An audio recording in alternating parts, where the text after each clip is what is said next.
MG ग्रामस्थांच्या आयुष्यभर या गोष्टीसाठी ऋणी राहील आणि मी एक आशा व्यक्त करतो की दरवर्षी आम्हाला असे पुन्हा पुन्हा मिळवणूक करायची एमजे गावातील विद्यार्थ्यांनी संधी द्यावी असं मला एक मनापासून खूप वाटतंय. कारण एमजे गावाने आतापर्यंत 10वी केंद्रात म्हणा 12वी केंद्रात म्हणा खूप सारे टॉपर विद्यार्थी दिले आणि यापुढे एमजे गावातील विद्यार्थ्यांनी चांगलं काम करत राहावं असं मला वाटतंय. आता सगळ्यात महत्त्वाचं म्हणजे मेन मुद्द्याकडे येऊयात. सर्वांना उत्सुक म्हणजे ऐकायची प्रिपरेशन किंवा बाकीच्या सगळ्या गोष्टी. तर 1ली ते 7वी पर्यंत म्हणजे माझं शिक्षण जिल्हा परिषद शाळा केंद्र शाळा विद्यामंदिर एमजे मध्ये झालंय. त्यानंतर 1ली 2रीच्या आमच्या वर्ग शिक्षिका भोई मॅडम, 3रीच्या वर्ग शिक्षिका मोरे मॅडम, 4थीच्या वर्ग शिक्षिका शिंदे मॅडम, 5वी 6वी 7वीच्या वर्ग शिक्षिका जाधव मॅडम, 8वी 9वी 10वीचे वर्ग शिक्षक आपले पवार सर गावातले. खूप चांगलं मोलाचं सहकार्य लाभलं मला आणि माझं नेहमी असं ओपिनियन आहे चांगल्या शिक्षकांच्या शिवाय चांगले विद्यार्थी घडू शकत नाहीत. आणि आम्ही ज्यावेळी प्राथमिक शाळेत होतो त्यावेळी शिक्षकांची जितकी तळमळ होती त्यांना असं वाटायचं की विद्यार्थी जितक्या पुढे जायला पाहिजे जी ती तळमळ होती म्हणजे माफ करा me out of the context म्हणजे घेऊ नका माझे हे शब्द पण मला असं वाटतं की ती तळमळ सध्या शिक्षकांच्या मध्ये थोडी दिसत नाहीये. कारण विद्यार्थी हा फक्त एकटा घडत असतो शिक्षक मात्र पूर्ण जनरेशन घडवत असतात. मी सर्व शिक्षकांना आवाहन करतो की माझ्यासारखे लाखो विद्यार्थी तुम्ही घडवू शकताय. तुम्ही ठरवलं तर जगाचा कायापालट करू शकताय. पालकांच्या नंतर खूप मोठी व्यक्ती कोण असतील तर ते शिक्षक आहेत. सो माझ्या सर्व शिक्षकांना मी खूप खूप आभारी आहे आणि सर्व शिक्षकांना आव्हान मी देखील आहे की खूप तळमळीने जिद्दीने सर्व विद्यार्थ्यांना शिकवावं. त्यानंतर ऍक्च्युली माझं 11-12चं कॉलेज शिवाजी ज्युनियर कॉलेज मुरगुडला झालंय. ऍक्च्युली खूप डिफिकल्ट सिच्युएशन होती 11-12ला ऍडमिशन घेणं. सुरुवातीला थोडा वेळ देवचंद ऍडमिशन घेतलं त्यानंतर थोडा वेळ मुरगुडला पण गेलो तेवढं खूप जास्त भीती वाटत राहिली आणि मग ती काय म्हटलं शिवराला पण मला ऍडमिशन देताना सुरुवातीला नकार दिला. मग तिथे सरांनी ऍडमिशन घ्यायला वगैरे शिवराला पण मला ऍडमिशन दिलं. त्यानंतर 11-12ला राजेंद्र आजारे यांनी मला मार्गदर्शन केलं आर्थिक मदत केली. त्यानंतर सीईटीला चांगले मार्क पडले असं वाटलं होतं की सीईटी सारख्या चांगल्या कॉलेजमध्ये ऍडमिशन मिळेल.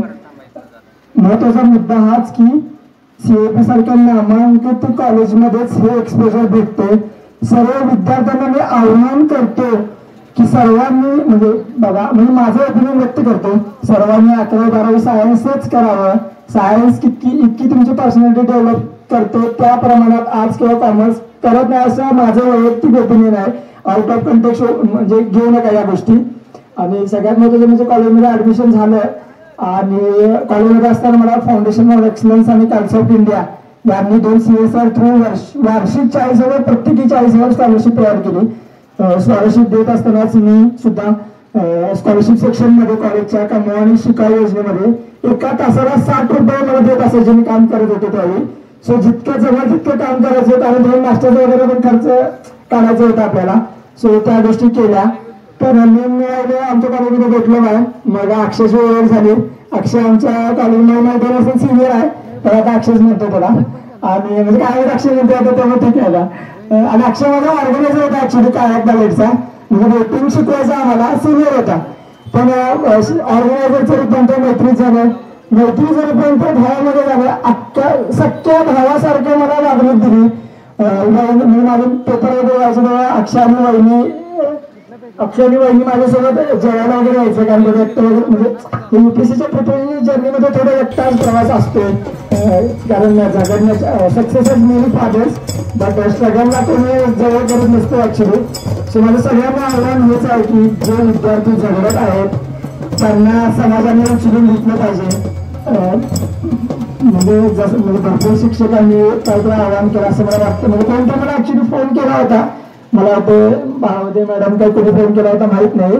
त्या म्हणाले की 7वी पर्यंत विद्यार्थी चांगला असतो किंवा 10वी पर्यंत विद्यार्थी चांगला असतो पण त्या विद्यार्थ्याचं फरक काय होतं हे शिक्षकांच्या वेळी थोडंसं विसरून जातं असं म्हणजे त्यांनी व्यक्त केलं. मग मला शिक्षकांना एवढंच आव्हान आहे की मानसिक सपोर्ट म्हणा किंवा आर्थिक सपोर्ट म्हणा जितक्या तुम्हाला जमेल तितक्या तुम्ही चांगल्या विद्यार्थ्यांना करा. कारण शेवटी विद्यार्थी घडला तर समाज घडतो समाज घडला तर देश सुधारतो. आता coming to my UPSC preparation, म्हणजे UPSC करायचं 2017-18 मध्ये COEP मध्ये एकाच वर्षी 15 विद्यार्थ्यांचं UPSCच्या फायनल लिस्टमध्ये सिलेक्शन झालं. मग मला असं वाटलं की आपल्याकडे गावाकडून आलेली पोरं आहेत, माझ्यासारखेच पर्सेंटेज वगैरे घेतलेले आहेत, माझ्यापेक्षा काहींचा CGPA कमी पण होता. मग थोडं असं वाटलं की आपण पण तयार करू शकतो. लहानपणापासून थोडं प्रशासकीय अधिकारी व्हायची अशी इच्छा होती, पण UPSC वगैरे करायचं हे नक्की माझं कॉलेजमध्ये म्हणजे COEP मध्ये असताना थर्ड इयर फोर्थ इयरलाच ठरलं. सो मग त्यावेळी थोडे NCERT वगैरे वाचायला चालू केल्या. गावाकडच्या मुलांना थोडं असं वाटत असतं की थोडं इंग्लिश वगैरे वीक आहे. माझं 10वी पर्यंत शिक्षण मराठी मीडियम मधूनच झालंय आणि याचा मला सार्थ अभिमान वाटतो. आणि महाराष्ट्र शासनाने मराठीच्या उद्धारासाठी अजून चांगली चांगली पावलं घेतली पाहिजे असं मला नक्की आणि खूप मनापासून तळमळून वाटतं. आणि शासनाने जिल्हा परिषदच्या शाळांचं सशक्तीकरण करायला पण पाहिजे असंही मला वाटतं. कारण सध्याची जिल्हा परिषदच्या शाळांची परिस्थिती बघता आमचे 2-2 तुकडे असायचे, आमच्या आधी 3-4 तुकडे असायच्या. अद्याप सध्या एक पण म्हणजे तुकडे भरत नाही इतके विद्यार्थी जिल्हा परिषद शाळेमध्ये राहतात. सो माझं सर्व पालकांना एक आव्हान असेल, जितक्या तळमळीनं जिल्हा परिषद शाळेचे शिक्षक शिकवतात तितक्या तळमळीने इतर हायस्कूल किंवा कॉलेजचे शिक्षक शिकवतात. म्हणजे हे माझं पर्सनल ओपिनियन आहे. कुणी कॉर्पोरेट वगैरे एज्युकेशन नाही वगैरे माझा आउट ऑफ कंटेंट घेऊन नाही तर मला शोधात येतील सगळेजण. सो असं वाटतं की तितक्या तळमळीनं तितक्या जिद्दीनं जिल्हा परिषदच्या शाळांच्या शिक्षणाशिवाय इतर कोणते शिक्षक शिकवतात असं मला वैयक्तिक वाटत नाही. सो मला असं वाटतं की त्यांचं सशक्तीकरण झालं पाहिजे. त्यानंतर लॉकडाऊन मध्ये पोस्टामध्ये जॉब केला पोस्टमन म्हणून गंगापूर ब्रांच ऑफिसला गारगोळी सब डिव्हिजनच्या अंडर. थोडं ऍक्च्युली काय आलं, माझ्या पोस्ट मास्तरने थोडासा पैशांचा आर्थिक गडबड केली आणि त्यानंतर थोडासा इश्यू झाला. मी थोडं सुरुवातीला जॉईन केलं होतं, पहिलेच ऍक्च्युली नोकरी होती माझी आणि कसं हँडल करायचं काय माहित नव्हतं मला. त्यावेळी गारगोळी सब डिव्हिजनचे निलेवर राऊत सर यांनी मला जरा मदत केली की कसं हँडल करायला पाहिजे गोष्टी.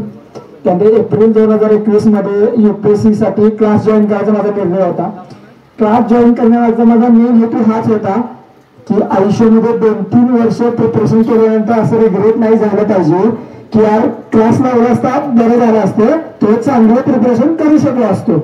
सो समजा तुमची फायनान्शियल स्टेबिलिटी असेल घरची, मागे थोडा बॅकअप असेल, जसा माझ्यासाठी माझा भाऊ होता किंवा अक्षय होता आणि वैभव होते, तसं तुमच्यासाठी 1-2 गोष्टी 1-2 लोक असायला पाहिजे ज्यांना म्हणजे तुमच्यापेक्षा तुमच्यामध्ये जास्त विश्वास असेल की यार काहीतरी हा करून दाखवू शकतो. या दृष्टिकोनातून मी 2021 मध्ये दिल्लीला गेलो. 2021 मध्ये दिल्लीला गेलो. त्यानंतर दिल्लीमध्ये नेक्स्ट आयएस नावाचा क्लास जॉईन केला. 1 वर्ष फाउंडेशन बॅच केली तिथली. 2022 मध्ये पहिला अटेम्प्ट दिला पण पहिली पण काही क्लिअर झाली नाही. पण ठीक आहे, पहिल्या क्लास नाही.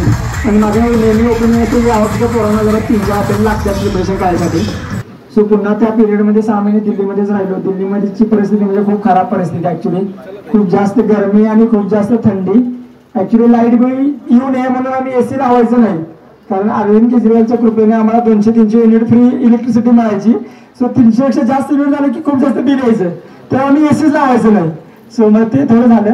त्यानंतर मग थोडं त्या त्या काळामध्ये थोडंसं मेन्सची प्रिपरेशन केली. माझा जो मित्र जय पाटील यांचे आजोबा BT पाटील सर यांचे विद्यार्थी अजित शहा यांनी मला क्लास लावण्यासाठी 2,35,000 रुपये रोख रक्कम माझ्या अकाउंटमध्ये एका कॉलवर जमा केली. आणि त्यांनी मला कोणताही आश्वासन घेतलं नाही की हे परत करायला पाहिजे किंवा काही करायला पाहिजे. मी अजित शहा सरांचा मनापासून खूप खूप आभार आहे. अजित शहा साहेब नसते किंवा BT पाटील सर नसते तर आज बिरदेवने असता, पण IPS बिरदेवने असला नसता असं मला वैयक्तिक वाटतंय. त्यानंतर 2023 मध्ये मी पुण्यातल्या ज्ञान प्रबोधिनीमध्ये ऍडमिशन घ्यायचा विचार केला. बरेचसे माझे सिनियर तिथे अभ्यास करत होते, म्हणजे आशिष पाटील म्हणा, प्रतीक फाळके म्हणा, प्रांजल म्हणा, सॅम म्हणा, सौर्या म्हणा, सौरभ देशपांडे म्हणा, हे सगळे प्रिपरेशन करत होते. मग ऍक्च्युली प्रांजलला आशिष पाटील वगैरे बोलल्यानंतर फाळकेला वगैरे बोलल्यानंतर असं वाटतं की पुण्यामध्ये ज्ञान प्रबोधन इतकं UPSCचं प्रिपरेशन करण्यासाठी कुठे चांगलं एन्व्हायरमेंट नाही आहे. मग थोडं ज्ञान प्रबोधिनीमध्ये ऍक्च्युली ऍडमिशन मिळवणं म्हणजे खूप टफ जॉब आहे. म्हणजे खूप ते विकू सर आणि सविता कुलकर्णी मॅडम आम्ही ज्यांना ताई म्हणतो यांच्या सोल डिस्क्रिप्शनवर ऍडमिशन दिलं जाते. मग थोडं सरांनी माझी मुलाखत वगैरे घेतली. माहित नाही माझी प्री पण क्लिअर झाली नव्हती, पण सरांनी काय ऍडमिशन दिले आणि भरपूर वेळा सरांनी प्री क्लिअर झालेल्या मुलांनाही ऍडमिशन नाकारलेलं आहे.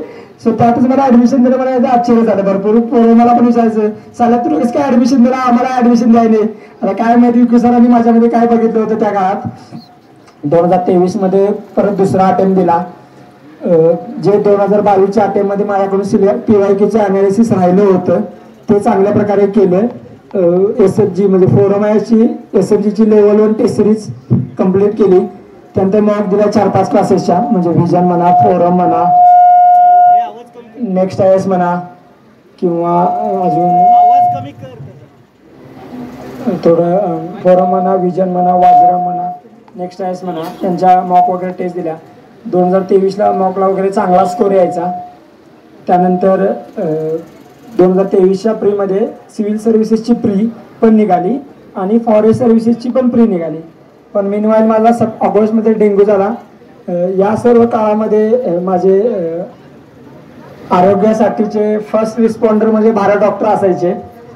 मला खूप जास्त आजारी पडायचो मी आणि डॉक्टरांना खूप जास्त त्रास दिलाय. त्यानंतर डॉक्टरांची मी दिलगिरी व्यक्त करतो. सर्दी जरी झाली मी भारत डॉक्टरांनी फोन केला, डॉक्टर साहेब जरा घसा खराब झाला, जरा बघा की जरा. तर मला खूप जास्त सहकार्य केले डॉक्टरांनी. आणि त्यानंतर डेंग्यू झाला, मग डॉक्टरांनी पप्पांना सांगितले.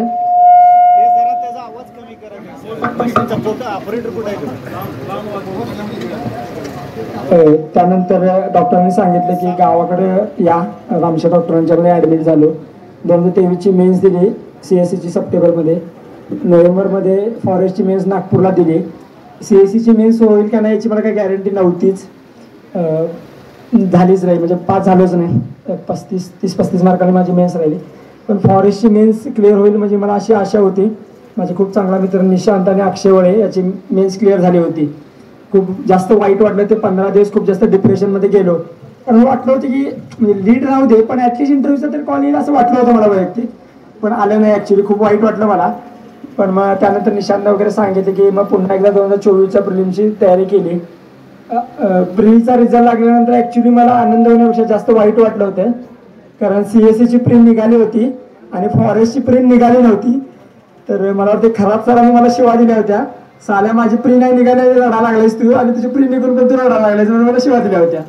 सो मग ते कारण त्यावेळी थोडं सिच्युएशन पण तशी होती, जॉब हवा होता थोडं, म्हणजे घरून काय त्रास वगैरे नव्हता, काय प्रेशर वगैरे नव्हतं, पण ते स्वतःला लाज वाटत राहत्या की यार की 2-3 वर्ष झाल्यात जॉब वगैरे पाहिजे होता. सो मग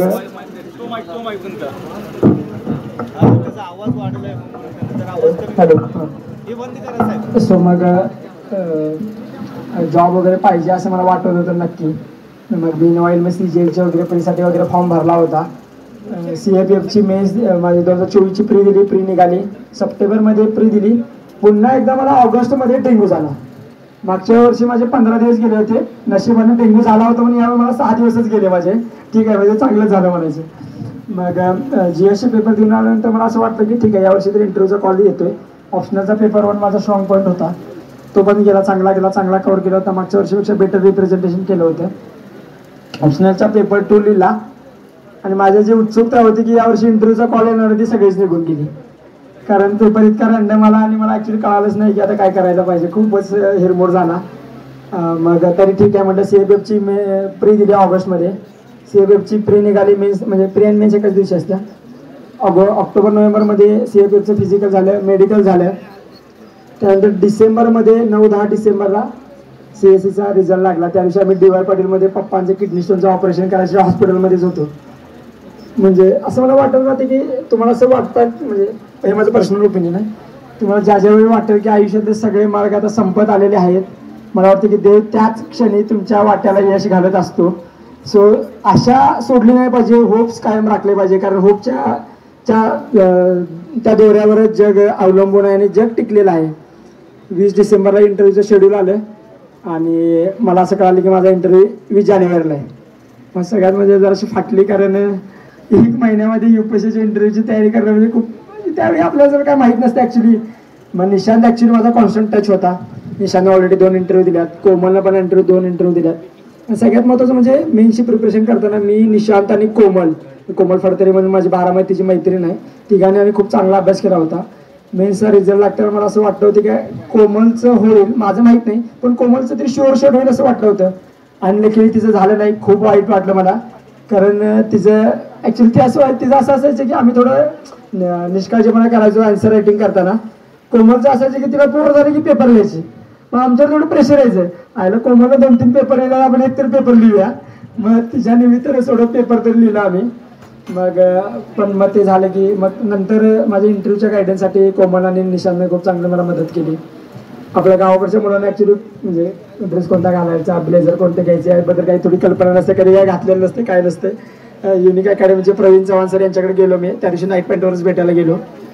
सरांनी मला सांगितलं की ड्रेस कोणता घालायचा, पॅन्ट कोणत्या कलरची घालायचं, ब्लेझर कोणतं घालायचे, दाढी केवढी करायची, ट्रिम करायची की ब्लेड मारायचं, हेअरकट केवढा करायचा, शूज कोणतं घ्यायचं, शू बाईट म्हणून असतात ते होऊ नये म्हणून सारखं शू घालत जा, कोटची सवय नसते म्हणून कोट पण घालत जा, कारण थोडं ऑकवर्ड फील व्हायला चालू होतं, आपण घातलेलं नसते कधी. मेसेज जे बारीक बारीक गोष्टी, जे सिली गोष्टी सगळ्यांना सिली वाटत असतात, पण गावाच्या पोरांना सिली नसतात, त्या सगळ्या गोष्टी सांगायचं काम प्रवीण चव्हाण सरांनी केलं. मग 5-6 जानेवारीला वडिलांचं ऑपरेशन झालं ॲक्च्युली. मग पप्पांना ऑपरेशन थिएटरमधून बाहेर काढल्यानंतर मग 2 हॉस्पिटल कोल्हापूरमध्ये ऑपरेशन झालं. पप्पांना ICUमध्ये ठेवून मी त्याच दिवशी दाजी आणि दिदी वगैरे हॉस्पिटलमध्ये होते. मी दिल्लीला गेलो, पुण्यामध्ये मॉक दिला, दिल्लीला गेलो, दिल्लीमध्ये 4-5 मॉक दिले. 20 जानेवारीला माझा इंटरव्ह्यू होता. ॲक्च्युली इंटरव्ह्यूच्या त्या प्रिपरेशनमध्ये मी दिल्लीमध्ये माझा मित्र विलास मोरे याच्या रूमवर होता. सांगायला खूप अभिमान होते, खूप जास्त थंडी होती. स्वामी म्हणजे सुमित स्वामी म्हणा, तेजा म्हणा किंवा विलासनं इंटरव्ह्यू होईपर्यंत मला स्वतःचं ताट पण घासू नाही दिलं, का गार पाण्यात हात घालशील आजारी पडशील. सो म्हणजे आयुष्याच्या चांगल्या वळणावर चांगले मित्र भेटत गेले. म्हणजे ही मला वाटतं की देवानं माझ्यासाठी दिलेली खूप चांगली देणगी होती. 20 जानेवारीला इंटरव्ह्यू माझा असे आफ्टरनून सेशनमध्ये होता. दिनेश दासा सरांचा बोर्ड होता. मला ॲक्च्युली UPSC कसा आहे, 1 मिनिट नाही, मला वाटतं 1 मिनिट आधीच कळते तुम्हाला की बोर्ड कोणता आहे. गेलो, सरांनी मला माझ्या पोस्ट ऑफिसबद्दल थोडं क्वेश्चन विचारलं. एका बोर्ड मेंबरने मला POK बद्दल माझं तुझं ओपिनियन काय विचारलं. मी त्यावेळी सरांना सांगितलं की sir POK is integral part of India, critical for India integrity आणि सोव्हर्निटी, म्हणजे पाक ऑक्युपाईड काश्मीर हा भारताचाच भाग आहे हे मी त्यांना सांगितलं एकदम विश्वासाने, थोडं लो हाय पिचमध्ये. त्यानंतर एका बोर्ड मेंबरने मला विचारलं की तुझी म्हणजे माझी hobby, UPSC detailed application form भरून घेताना हॉबी विचारत्या. सो मी हॉबी टाकली होती की शीप अँड गोट रिअरिंग, यांची मी हॉबीज टाकली होती. सो ॲक्च्युली मला याच्यावर क्वेश्चन पण विचारले की शेळी दूध किती देत्या, शेळीचं दूध वाढवायला काय करायला पाहिजे. मी त्यांना सांगितलं की सानेन गोट ऑफ स्वित्झर्लंड जरा ते दुधाच्यासाठी खूप फेमस आहे, त्यासाठी तिच्याशी आपण क्रॉस ब्रिडिंग वगैरे घडवून आणलं तर आपण मिल्क यील्ड वाढवू शकतो. मग मला त्यांनी क्वेश्चन विचारलं की मग डॉक्टर्स आजकाल शेळीचे दूध काय रिकमेंड करू लागले. मग मी सरांना सांगितलं की जर शेळी वगैरे खूप सारे मेडिसिनल प्लांटचा पाला खाते आणि तो जो मेडिसिनल कंटेंट असतो तो शेळीच्या दुधामध्ये उतरवतो आणि तो डायबिटिक पेशंटसाठी खूप चांगला असतो. मला वाटतं की हे आन्सर जरा सर्वांना जरा खूप ग्राउंड रियालिटीची जाणीव करून देत होते. इंटरव्ह्यू झाल्यानंतर ॲक्च्युली कसं होतं की बाकीच्या सगळ्या पोरांचा माझ्या आधी झालेल्या किंवा माझ्या आधीच्या दिवशी झालेल्या पोरांचा इंटरव्ह्यू 25-30 मिनिटं चालला आणि ॲक्च्युली मला 18-19 मिनिटांमध्ये हाकलून दिले. त्यानंतर मी निशांतला पहिला फोन केला की भाई काय फालतूपणा झाला की मला 18-19 मिनिटाला हाकलून दिले. मग निशांतनं माझी फर्स्ट रिॲक्शन कॅप्चर करून ठेवली होती. माझा इंटरव्ह्यू 20 जानेवारी होता, इंटरव्ह्यू 16-17 एप्रिलपर्यंत होती, म्हणजे 2-3 महिन्याचा कालावधी होता. त्या कालावधीमध्ये माझ्या सिलेक्शनची उत्सुकता सगळी निघून गेली. म्हणजे ट्रान्सक्रिप्ट येत होत्या, मुलांना चांगले चालल्यात की काय इंटरव्ह्यू, आपल्या शेवटी कॉम्पिटेटिव्ह आहे, म्हणजे आपल्यापेक्षा समजा कोणतं चांगलं परफॉर्म करत असेल तर नक्कीच त्याचं सिलेक्शन झालं पाहिजे, होतंच. पण मग निशांत मला कायम सांगत असायची की तुझी मी फर्स्ट रिॲक्शन कॅप्चर केले आणि तुझं होईल, पण मला तर काही श्युरिटी नव्हती. ॲक्च्युली पप्पांचं ऑपरेशन झालं होतं, थोडे चेंज ऑफ एन्व्हायरमेंट पाहिजे होतं. मग आम्ही डायलिसिस करायचं पप्पांचं, असं थोडं खूप सारं नेफ्रोलॉजिस्टने ओपिनियन दिलं होतं पप्पांचं, म्हणजे पप्पांची इच्छा नव्हती करायचं, आत्या वगैरेंची पण इच्छा नव्हती. मग आम्ही ठरवलं की बकऱ्यात जाऊया, थोडं चेंज ऑफ एन्व्हायरमेंट होते. मग आम्ही 4-5 दिवस आधी बकऱ्यात गेलो होतो. 22 तारखेला ॲक्च्युली आमच्या मामांची म्हणजे आमच्या काकांची म्हणजे मावशीच्या आमच्या दिरांची म्हणजे मारुती कुटेंची बकरी कातरायला चालू होती. मी आणि माझा मावस भाऊ माळू कुटे गाडीवरने गेलो आणि आमच्या ॲक्च्युली जरा खानापूरला जायचं. मग 4 वाजता बकरी कातरायची, म्हणजे बकरी कातरायला चालू होती आणि 4 वाजता सोडायची आणि खानापूरला जाऊन जरा साहित्य घेऊन यायचं ठरलं होतं. ॲक्च्युली UPSC आपला रिझल्ट 5 वाजता युजली डिक्लेअर करते आणि त्या दिवशी 2:30 वाजता माझा जो चांगला मित्र होता निशांत देशमुख, त्याचाच पुन्हा फोन आला की भाई तुझं सिलेक्शन झालंय आणि 551वर रँक आला. त्यानंतर थोड्या मिनिटासाठी ते जे की सगळ्या विद्यार्थ्यांच्या सोबत होते, थोड्या 2-3 मिनिटासाठी आनंद अश्रू येत गेले. रिअलाइज नाही झालं की ॲक्च्युली जे स्वप्न पाहिलं होते ते सत्यात उतरवते. पण ती खूप चांगली फिलिंग असते की म्हणजे सक्सेस म्हणजे काय, ॲक्च्युली सक्सेस काय असते. पण ते एक म्हणजे ती मानसिक स्थिती असते ज्याच्यामुळे तुम्हाला समाधान वाटत असते. सक्सेस फक्त म्हणजे UPSC मध्ये सिलेक्शन हेच सक्सेस नाही आहे, पण कोणत्या क्रीडा क्षेत्रामध्ये अतुल्य कामगिरी करणं, म्युझिक, संगीत, डान्स, या सगळ्या, स्विमिंग, कोणत्याही क्षेत्रामध्ये तुम्ही चांगली कामगिरी करणं, सर्वोच्च पदावर पोहोचणं हे म्हणजे सक्सेस आहे. फक्त अभ्यासात हुशार असणंच म्हणजे सक्सेस नाही असं मला वाटलं. मग त्यानंतर खूप जास्त फोन येऊ लागले. एका दिवशी 2-2 हजार फोनचा मिस कॉल घडू लागला. सगळे खूप म्हणजे मला जितके पॉसिबल होते तितके मी फोन अटेंड केले. ज्यांचे फोन अटेंड नाही झाले किंवा ज्यांना मी परत नाही कॉल केले त्यांची मी खूप दिलगिरी व्यक्त करतो. त्यानंतर खूप सारे TV मीडियाला मी बाईट वगैरे दिले, खूप सारे YouTube चॅनलला बाईट वगैरे दिले. म्हणजे ॲक्च्युली मी त्या दिवशी बकऱ्यात होतो, त्यानंतर TV मीडियामध्ये बकऱ्यात आले. सांगायचा उद्देश हाच, म्हणजे to clear the some things किंवा to clear the air some, म्हणजे काही थोडं मिसकन्सेप्शन स्प्रेड झालं. ज्या दिवशीपासून मी माझी प्रिपरेशन चालू केली एप्रिल 2021 पासून, त्या दिवशी मी कधीही 1 किंवा 2 महिने बकरी राखायला गेलेलो नाहीये. फुल टाइम UPSCची प्रिपरेशन पुणे किंवा दिल्लीमध्ये राहूनच केलेली आहे. गावी आलो तरी मी खूप 1 किंवा 2-3 दिवसच राहायचो. टल्ल्या मला सारखं विचारायचं 2-3 दिवस झाले की बिरजा अजून किती झाले राहणारच गावात, जा की गप लवकर. तर तप्त्या वगैरे बरं असायची. त्यामुळे तेच असायचं की सगळ्यात महत्त्वाचं म्हणजे आमच्या मंडळाची पोरं खूप भारी आहेत. खूप म्हणजे मंडळ खूप लहान आहे आमचं, असं तरुण मंडळ, पण एकदम जीवाभावाला साथ देणारी पोरं आहेत. आजीबाईंच्या घरात कायम रोज आम्ही रात्री जेवण झालं की टाइमपास करत बसायचो.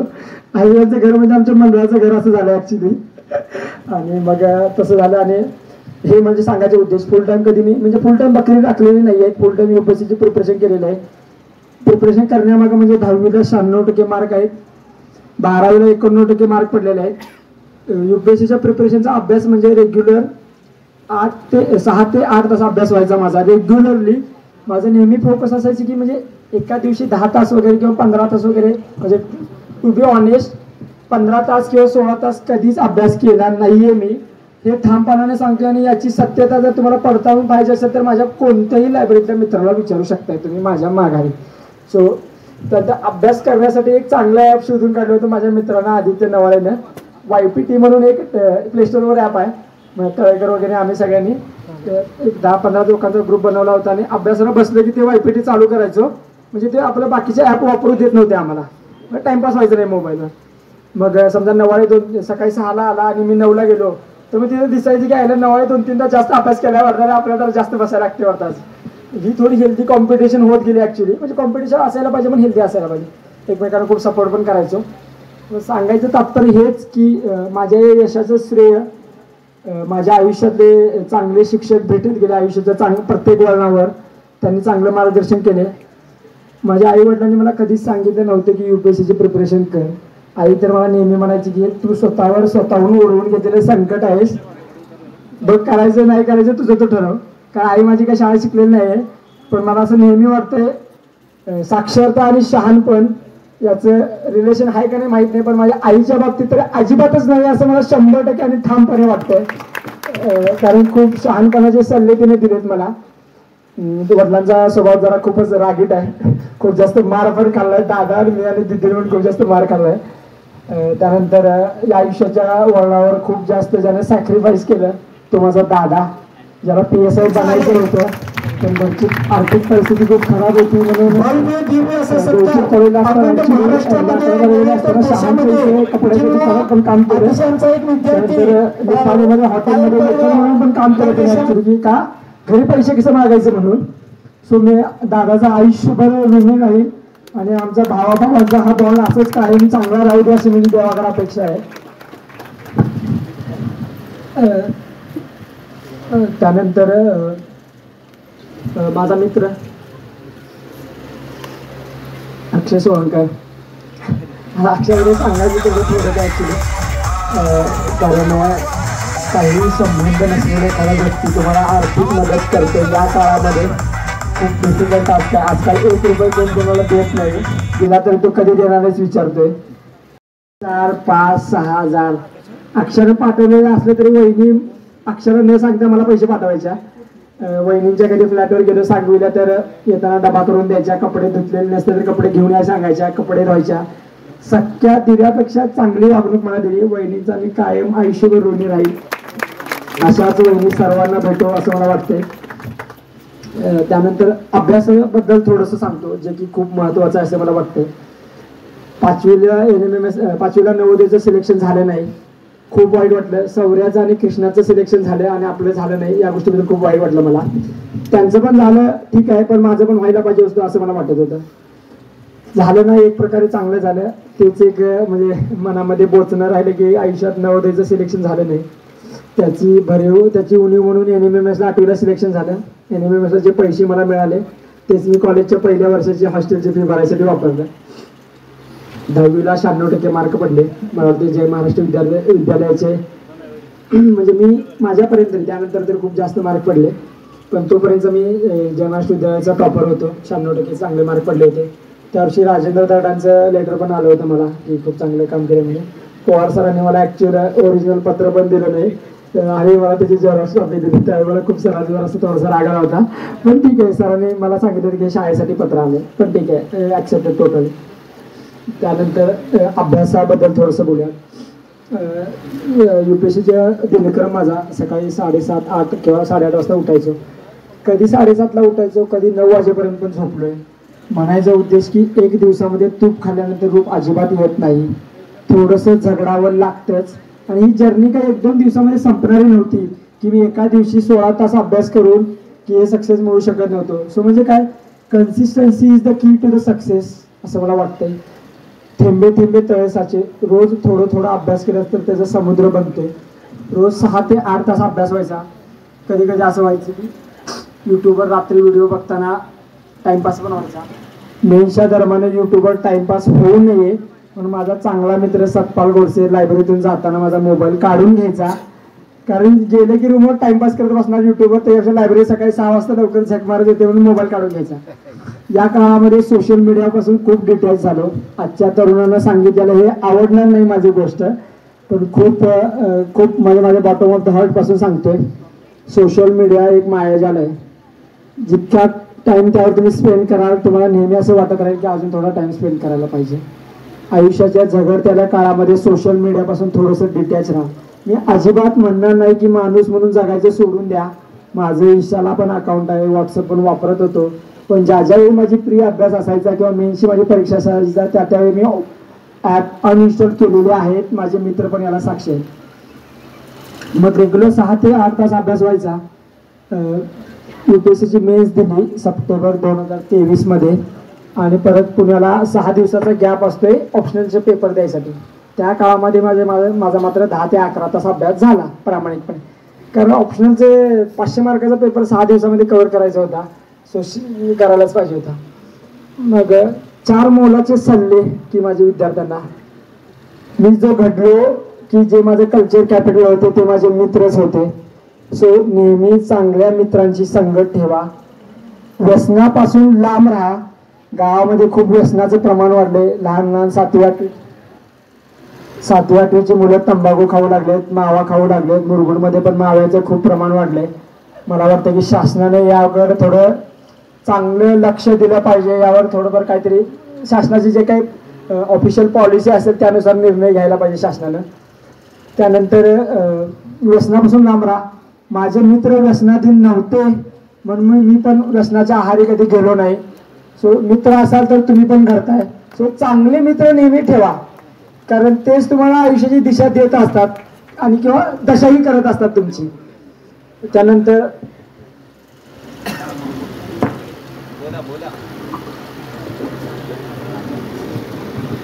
आता जे विद्यार्थी UPSCची प्रिपरेशन करत आहेत सध्या त्या विद्यार्थ्यांसाठी, ज्यांनी 2दा-3दा प्री दिल्या पण प्री निघत नाहीये अशा विद्यार्थ्यांसाठी तुमचं काय चुकतंय तपासून पहा. PYQचं थोडा ॲनालिसिस करा. 1 वर्ष गॅप हवा असेल तर 1 वर्ष गॅप घ्या.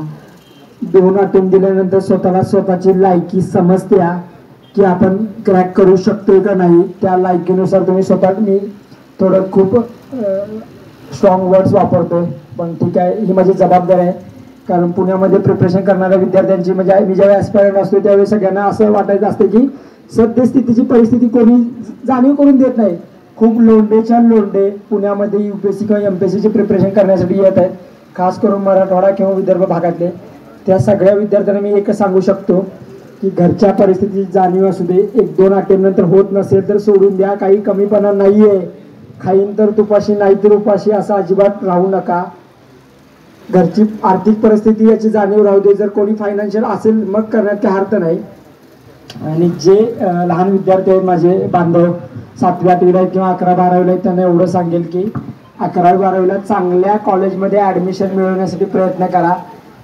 करिअर काय करायचं याबद्दल असं काहीही डिस्कशन करू नका. आणि पालकांना एक सांगायचं म्हणजे आता खूप अवघड आहे पालकांना सांगायचं. पालकांच्या पण काही इच्छा अपेक्षा असतात, तर माझं असं नेहमी म्हणणं असतं की त्यांनी त्या विद्यार्थ्यांच्यावर लादायला नाही पाहिजे, त्यासाठी प्रयत्न करायला पाहिजे. पण विद्यार्थ्यांनी मुभा दिली पाहिजे की त्याला कोणतं करिअर करायचं त्यावेळेस संधी दिली पाहिजे. विद्यार्थ्याला जेई किंवा मेन्स करायचं नसते, नीट करायचं नसते, पण पालक लातूरला कोट्याला घालवतात. काही पॉईंट नाही आहे. विद्यार्थ्याला जे करायचं ते करू द्या. आपल्या इकडंच इंजिनिअरिंग आणि मेडिकलची क्रेज आहे. नॉर्थमध्ये DU सारख्या JNU सारख्या इन्स्टिट्यूटमध्ये ह्युमॅनिटीजचा कोर्स करण्यामध्ये खूप क्रेज आहे. स्टीफन्सला लेडी श्रीरामला ॲडमिशन मिळवणं म्हणजे खूप कठीण आहे. मी म्हणेन की इंजिनिअरिंगला ॲडमिशन मिळवणं सोपं आहे, DU मध्ये ॲडमिशन किंवा JNU मध्ये ॲडमिशन मिळवणं खूप अवघड आहे. सो गावाकडची विद्यार्थी गावाकडे BA किंवा BCom करण्यापेक्षा DU JNU मध्ये जाऊन BCom BA करा, नक्कीच एक व्यक्ती म्हणून तयार होत्या. आणि UPSC मध्ये सक्सेस मिळवलं चांगलं आहे. UPSC मध्ये अपयश झाला त्याच्यापेक्षा चांगला आहे, कारण UPSC तुम्हाला एक चांगला नागरिक म्हणून नक्कीच घडवते, हे माझं वैयक्तिक ओपिनियन आहे.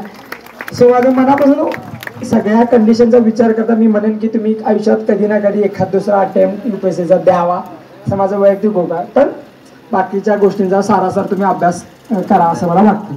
आता कमिंग टू द कन्क्लुजन की सगळ्यात महत्त्वाचं की ह्या सिच्युएशनला कसं रिॲक्ट करायचं ॲक्च्युली अजिबात समजत नाही आहे. महाराष्ट्रावर खूप जास्त व्हायरल रील्स होऊ लागले, प्रसारमाध्यमांनी खूप जास्त उचलून पण धरलेलं आहे. समजा माझ्या माध्यमातून काही चुकीचे शब्द केलेले असतील, समजा मी काही स्टेटमेंट केलेलं असेल तर त्याच्या मागचं इंटेन्शन समजून घ्या असं मला म्हणायचं आहे. म्हणजे काही वेळा की खूप वेळा बघितलं की माझा हेतू वेगळाच असतो आणि स्टेटमेंट फक्त व्हायरल होतात.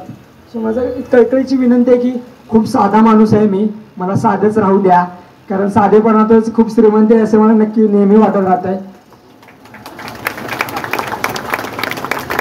आणि सगळ्यात महत्त्वाचं म्हणजे शेतकऱ्यांच्या विद्यार्थ्यांसाठी, कारण मी पण शेती केलेलं आहे, खूप तळमळीनं शेती केली आहे.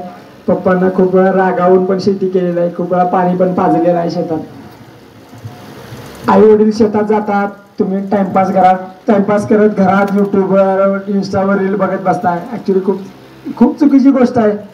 40-50 वर्षाचे तुमचे आई वडील शेतात राबतात आणि तुम्ही दिवसभर झोपताय. या गोष्टीकडे थोडं तुम्ही सेल्फ रिफ्लेक्ट करा. शेतामध्ये काम करायला अजिबात लाजू नका. मला वाटतं रणजित भाटने मला ही गोष्ट सांगितली, त्यांच्यामध्ये थोडं डिस्कशन काहीतरी चालू होतं. रणजिता मला वाटतं थोडं याबद्दल कल्पना असेल. सो कोणतेही काम लहान नसतं ॲक्च्युली. म्हणजे समजा माझं UPSC मध्ये सक्सेस झालं नसतं तर मी कॉलेज ऑफ इंजिनिअरिंग पुणेमधून BTech केलेलं आहे हे लक्षात ठेवा. आयुष्यामध्ये अपयश म्हणजे काय की UPSC मध्ये सक्सेस झालं नसतं तर सिव्हिल इंजिनिअरिंगच्या आधारे एखादा स्वतःचा कन्स्ट्रक्शन बिझनेस किंवा स्वतःची कन्स्ट्रक्शन लाईन चालू करू शकलो असतो. त्यामधून महिन्याला 30-40 हजार तर मिळू शकलो असतो. सो 30-40 हजारमध्ये आईवडिलांची काळजी घेऊ शकलो असतो, स्वतःचं पोट भरू शकलो असतो. सो प्लॅन बी असू दे तुमच्यासोबत, कारण प्लॅन हे नेहमी सक्सेसफुल होईल असंच माहीत नाही. आणि सगळ्यात महत्त्वाचं म्हणजे आयुष्यामध्ये 4 थोर व्यक्ती ज्यांच्यावरून खूप मोठा इन्स्पायर झालो. एक मध्ये महाराष्ट्राच्या आराध्य दैवत राजा शिवछत्रपती यांची दूरदृष्टी म्हणा किंवा त्यांचे विचार म्हणा, आयुष्यामध्ये अडचणीच्या वेळी कसं एस्केप झालं पाहिजे आणि अंगावर आला तर कसं शिग्गावर घेतलं पाहिजे, या गोष्टी महाराजांनी शिकवल्या. त्यानंतर कोल्हापूरचे राजे शाहू महाराज, कोल्हापूरच्या जडणघडणीमध्ये खूप मोलाचा वाटा आहे. बहुजन समाजाच्या उद्धारासाठी त्यांनी खूप मोलाचं काम केलंय.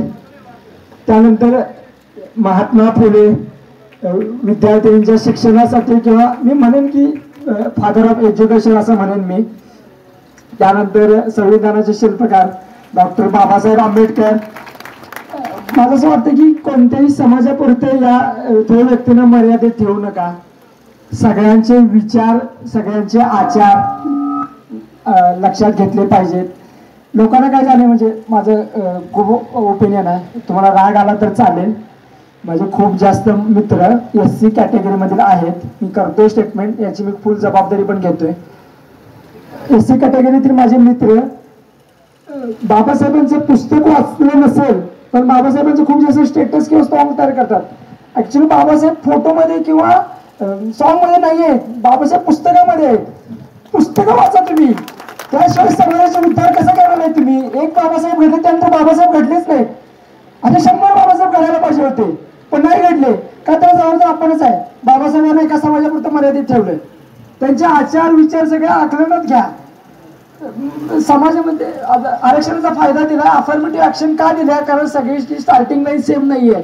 सगळ्यांना स्टार्टिंग लाईनला सेम यासाठी आरक्षणाचा फायदा दिलाय, पण फायदा कोणच दिसत नाही. ज्यांनी फायदा घेते तेच फायदा घेत. माझे महारामांचे जे मित्र आहेत ते फायदाच घेत आहेत. गावाकडे व्यसनाधीन झालेले आहेत, 11-12 मध्ये टाइमपास करायला लागले आहेत.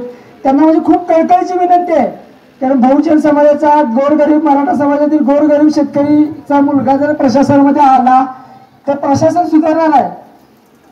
जोपर्यंत आपल्यासारखी व्यक्ती प्रशासनामध्ये येणार नाही तोपर्यंत प्रशासन सुधारणार आपण कसं एक्सपेक्ट करणार आहे की प्रशासन सुधारायला पाहिजे. आपल्यासारखी व्यक्ती गेले तरच सुधारणार आहे ना. तुम्ही बाहेर राहून जर अपेक्षा करत असाल तर कसं अपेक्षित आहे ते. तुम्ही सिस्टीममध्ये आलं पाहिजे, तुम्ही निर्णय क्षमता तुमच्यामध्ये हातामध्ये आली पाहिजे ती. सो माझं सर्व बहुजन समाजातील सर्व विद्यार्थ्यांना आव्हान हेच आहे, तुम्ही प्रशासनामध्ये आलं पाहिजे, निर्णय क्षमतेमध्ये हस्तक्षेप केला पाहिजे. आणि सगळ्यात महत्त्वाचं म्हणजे आता काय सांगायचं विसरलो, थोडक्यात मनात होतं, सर्वांनी चांगला अभ्यास करा. म्हणजे विद्यार्थी जे झगडत आहेत त्या विद्यार्थ्यांना शिक्षकाने आणि पालकाने चांगला सपोर्ट द्या. जसे मला माझा दादा, आई वडील किंवा अक्षा भेटला तसं तुमच्या आयुष्यामध्ये शोध घ्यावा लागतो. समजा मी अक्षासोबत मैत्री केली नसती तर आम्हाला अक्षा भेटलाच नसता.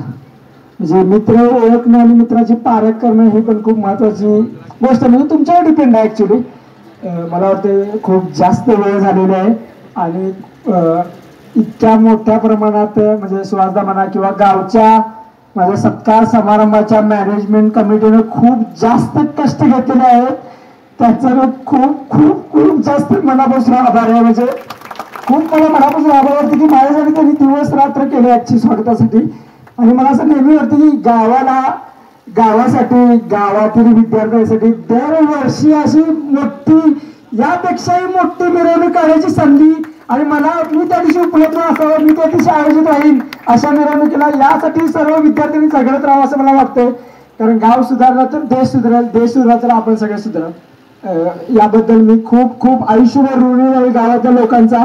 असं मला कधीच वाटलं नव्हतं की एवढ्या मोठ्या प्रमाणात, एवढ्या मोठ्या संख्येने लोक उपस्थित राहतील, एवढ्या मोठ्या परीने माझा सत्कार वगैरे समान होतील. सो माझे 2 शब्द तुम्ही शांततेने ऐकून घेतले त्याबद्दल मी तुमचा खूप खूप खूप दिलगिरी व्यक्त करतो. तुमच्यापेक्षा वयाने खूप लहान आहे, बोलताना काही गोष्टी चुकून निघाल्या असतील. तुमचा लहान भाऊ, लहान मुलगा, लहान नातू म्हणून सांभाळून घ्या मला. मी काही खूप जास्त मोठा माणूस नाहीये आणि मला खूप जास्त मोठा माणूस सुद्धा करू नका, कारण साधं म्हणून जगण्यात जी मजा आहे ते ऍक्च्युली मोठं होऊन जगण्यात अजिबात मजा नाहीये. सर्वांनी साधे म्हणून जगण्यासाठी प्राधान्य द्यावं असं मला वाटते. खूप खूप खूप आभारी आहे.